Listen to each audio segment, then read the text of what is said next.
Olá, meu senhor, minha senhora. Quem vos fala aqui é o pastor Valdir Ferreira. Eu tenho algo da parte de Deus para passar para cada um de vocês que me assiste agora, me ouve.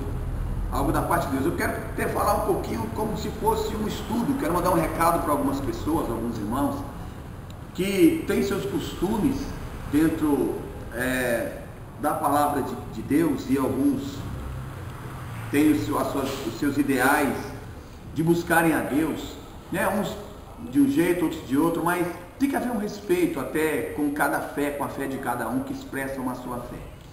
E eu procuro respeitar todos quando se trata de mídia pública, ou a mídia dentro da igreja é outra coisa. Mas o que eu quero dizer para cada um de vocês é que na palavra de Deus ela cita algumas coisas, e o povo às vezes se confunde um pouco de coisa que é feita para Israel, que é dita para os judeus, para Israel, os judeus, e coisa que é dito para o povo, os gentios em si. Eu quero começar a dizer assim: quando Deus começou com Abraão, o primeiro a ouvir o evangelho foi Abraão. Está na Bíblia, viu, meu irmão, minha irmã? Você que me escuta agora, é a Bíblia quem diz. Você tem uma Bíblia, a sua Bíblia diz que o primeiro a pregar o evangelho foi Abraão, foi Deus para Abraão, foi Abraão a ouvir o evangelho. Na época de Abraão não existia sacerdote, não existia profeta. Na época de Abraão não tinha ninguém que buscava a Deus. O próprio Abraão era um adorador de imagem, de escultura. Você vai ler isso no livro de Josué, no capítulo 2, no versículo 4, 2 e 4.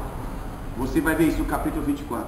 Então, eu quero que você entenda que Deus, quando ele chamou Abraão, ele começou a falar para Abraão do evangelho. Por isso que Abraão teve que imitar Deus, como se sacrificando assim o seu filho, imitando o que ele ouviu de Deus. No livro de Gálatas, no capítulo 3, versículos 7 e 8, fala que Abraão, Deus queria justificar os gentios, porque naquela época não tinha povo escolhido. O povo escolhido era todas as famílias da terra, bendito no crente de Abraão. As promessas não é de Abraão, não é em Abraão. As promessas é de Jesus, em Jesus, como está lá no livro de Gálatas, capítulo 3, versículo 16. E as promessas foram feitas para Cristo em Cristo. Abraão teria que crer em Jesus. Abraão, que foi o pai de Isaac, que tinha que crer em Deus, falando de Jesus Cristo. Não existia naquela época sacerdote, não existia profetas que poderia pregar o evangelho. O primeiro pregador foi Deus, quando ele anunciou para Abraão. Então, quando ele anuncia para Abraão, Deus fez algumas alianças com Abraão. Deus fez alianças com Abraão, Deus fez alianças com Moisés, teve alianças para Israel. E toda aliança são sinais que Deus deixa com ele. Então Deus deixou sinais para Abraão e tal. E a aliança que ele fez com Abraão foi a aliança da graça, a aliança de Jesus.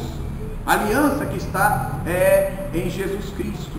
Então eu quero que os amados que gostam de ler Bíblia e às vezes questionar algumas coisas, ou estudos bíblicos que se falam aí, as pessoas que pregam estão muito enganados. A maioria desses estudiosos da palavra de Deus, que agora a coisa virou mecânica, agora não tem mais a sabedoria pelo Espírito Santo, o entendimento verdadeiro da palavra, agora virou uma revelação mecânica. Não que eu sou contra ao estudo à profundidade, mas até os homens que pregavam no princípio cheio da graça, hoje se prega pelo mecanismo, por um diploma. Até alguns dizem que na igreja deles que para ser pastor tem que ter diploma disso aquilo, porque às vezes o Espírito Santo ficou de fora, não precisa mais ter Deus, tendo diploma está bom. Eu quero ensinar para vocês aqui, por exemplo, sobre o sábado. Tem igreja que guarda o sábado, que acha que tem que guardar o sábado, um sinal que Deus não deu para Abraão, mas que Deus deu para Israel. Eu sou da linhagem que está ligada em Abraão. Abraão é o meu pai da fé. Ele foi o primeiro a crer. Se tivesse um sacerdote na época de Abraão que pregasse para ele, Abraão não ia ser o pai da fé. A Bíblia chama Abraão o pai da fé porque Deus, o próprio Deus, anunciou para Abraão o Evangelho. E o Evangelho, e quando Deus anunciou para Abraão o Evangelho, está lá no livro de Gálatas capítulo 3, amados, que diz: bendita será todas as nações da terra em ti. Então ele está dizendo todas as nações, os jebuseus, os amorreus, os gentios, os filisteus, os gigazeus, seja qual for a nação da terra, não existia escolha, não existia povo de Israel. Só que o povo de Abraão, a descendência de Abraão, ficou encarregada de passar isso para as populações da terra, todas elas, e eles não passaram. E isso começou uma frenética luta e uma briga terrível. Então nós estamos naquela linhagem de Abraão. Para esse povo que se tornaram obstinados de coração, queridos, foi colocado algo para eles, que foram os mandamentos. Os mandamentos foi dado em Moisés, porque o povo estava numa desobediência tão grande. Mas Paulo, ele vem dizendo que a lei é espiritual, porque a lei já está no coração humano. A lei está no coração e na mente da pessoa. Toda a lei é espiritual. Quando Jesus vem, ele mostra isso. Ele falou que para você pecar não precisaria dormir com a mulher, bastasse olhar com os olhos e desejar ela. E Paulo disse que era pecador. Paulo fala que era pecador depois que ele se converte a Deus. Ele diz que o pecado estava no coração dele. E se a lei não dissesse não cobiçarás, ele não teria pecado. Mas ele viu que isso nasce no coração do ser humano. Então houve algumas coisas passadas para o povo, algumas sinais que Deus deixou. E o sinal que Deus deixou para o gentio, para o povo que Deus havia de justificar, seria Jesus Cristo, aliança com Cristo. E isto aqui, ó, se você observar, eu citei, não li, mas eu me invoquei aqui, eu vou ler. Agora, já que eu falei para vocês, está no livro de Gálatas, aqui depois de Coríntios, né? Eu quero que você preste atenção. Olha só, Gálatas capítulo de número 3, versículo 7 e 8. Saber, pois, que os que são da fé são filhos de Abraão. Por que filhos de Abraão? Abraão não é o autor e consumador da fé. A Bíblia diz que Jesus Cristo é o autor e consumador da fé. Mas Abraão foi o primeiro a ouvir o Evangelho. Olha o versículo 8. Ora, tendo a Escritura previsto, a Escritura, lá no Antigo Testamento, que Deus havia de justificar pela fé aos gentios, anunciou primeiro o Evangelho a Abraão. Esse Evangelho foi anunciado primeiro a Abraão. O Evangelho não é brincadeira. Quem anunciou o Evangelho? A Bíblia diz que Deus anunciou com a própria boca. A Bíblia está dizendo que anunciou, como ele escreveu as leis para Moisés com o próprio dedo, assim também a Bíblia diz que ele anunciou primeiro para Abraão. E ele começou a dizer para Abraão, anunciou o Evangelho, falou, do mesmo jeito, Abraão, que você vai crer em mim, todas as famílias da terra que crê também em mim do jeito que você vai crer, pode ser abençoada. Ele disse todas, ele não disse Israel. Então quando Israel é chamado, Israel foi encarregado de anunciar o Evangelho e não anunciou as boas novas, o que acontece? Deus deu alguns sinais para eles de mandamentos para eles, para que eles pudessem obedecer, e um deles era guardar o sábado. Porque o primeiro mandamento de Deus é amar a Deus sobre todas as coisas, o segundo é teu próximo como a ti mesmo, e o primeiro é igual ao segundo. O primeiro não existe se não cumprir o segundo. Você entendeu? Então, o primeiro item é esse. Não existe um mandamento que ultrapassa todos. Eu vou guardar o sábado e eu sou salvo com isso. Paulo disse, se a pessoa faz acepção de dia, se ele guarda o sábado é para o Senhor e não julga ninguém, e ele crê que Jesus é o Salvador, então não tem problema, vai ser salvo guardando o sábado. Se ele não guarda o sábado, está escrito aqui na Bíblia, não tem problema nenhum, porque se ele não guarda o sábado, também ele não guarda para o Senhor. Então aquele que faz acepção de dias, problema dele. Então Paulo está dizendo que nós podemos ser salvos e somos salvos pela graça de Jesus Cristo. Aqui no versículo 16 diz assim, ora, as promessas foram feitas a Abraão e a sua posteridade. Não diz e as posteridades. Posteridades, olha só, como falando de muitas qual? 12, entendeu? Vou ler de novo. As posteridades que foi de Abraão chegaram a 12 tribos, 12. Então vamos lá, vamos ver se a gente entende.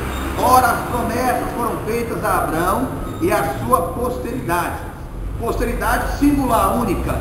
Olha só, posteridade, versículo 16. E não disse as posteridades, como falando de muitas, 12, mas como de uma só, e a tua posteridade que é Cristo. Significa que aquelas 12, elas entraram em rebeldia, em rebelião. Por isso que Israel hoje está determinado para eles sofrimento. Por quê? Porque não aceitaram a Cristo, não obedeceram.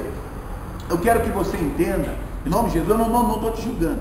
Eu estou dizendo que, do mesmo jeito que eu respeito a sua fé, você vai respeitar a fé daqueles que crêem na Bíblia Sagrada e que interpreta a Bíblia e lê a Bíblia. Então o recado que eu estou te dando é em Cristo Jesus. Não adianta mais nada, é só Ele quem salva, é Ele quem liberta, é Ele quem cura, é Ele quem transforma, é Ele quem restaura. Aí, falando, como eu falei, do sábado, Mateus capítulo 11, versículo 28, diz assim, Jesus chega para os judeus e fala assim, vinde a mim todos os que estáis cansados e oprimidos, e eu vos aliviarei. Tomai sobre vós o meu jugo, e aprendei de mim que sou manso e humilde de coração. Olha só, e ele diz, e encontrareis sábado. Sabe o que? Encontrareis descanso para as vossas almas. Por que Jesus disse? Porque o meu jugo é suave e o meu fardo é leve. Por que ele fala encontrareis descanso? Sábado quer dizer descanso. O nome sábado significa descanso. Você deveria pegar todo o nome que está descanso no Novo Testamento e colocar sábado. E Jesus disse, se vocês querem o descanso do sábado, então ele disse, vinde a mim todos vós que estáis cansados e sobrecarregados. O povo, quando descansava no sábado, descansava o corpo físico. Jesus dá o descanso da alma. Se você guarda o sábado para descansar o seu corpo físico, ou virou isso um ato religioso, isso não vai te levar para lugar nenhum, porque virou um ato religioso e você vai condenar algum ato religioso de alguma igreja. Só porque é um mandamento, tem muitos mandamentos que eu posso te mostrar. Então aqui, Jesus disse, vinde a mim e contarei sábado, descanso. E por falar de sábado, descanso, sétimo quer dizer designado. O dia sétimo foi designado por causa de Jesus, porque ele é aquele que foi enviado. Então eu quero te dizer algo aqui para nós terminar e encerrar essa passagem aqui de guardar o sábado, que Deus ele quer abençoar a tua vida poderosamente. Então que, é lógico, se você encontrou com Jesus, é o que importa. Não é religião, você tem que plantar a bananeira, fazer esse minuto. É Jesus quem te dá vitória. Muitas alianças e sinais Deus deixou cada uma no seu tempo. E eu vou deixar um estudo, eu quero que você guarde bem aí, que é num blog da Semeadores da Verdade, Graça de Deus. Guarde esse nome. Semeadores da Verdade, Graça de Deus. Eu vou deixar um estudo completo, tá? Você pode baixar esse estudo, eu vou deixar lá, não vai ser pregação, vai ser tudo digitado. E vai ser uma bênção, para a glória de Deus, você vai aprender muito, eu te garanto. Coisas tremendas que Deus ele vai te dar e vai te ensinar dentro da sua palavra. Então aprenda isso. Vem para Jesus que você vai encontrar sábado. Você vai encontrar descanso para a sua alma. Obrigado. Deus abençoe a todos.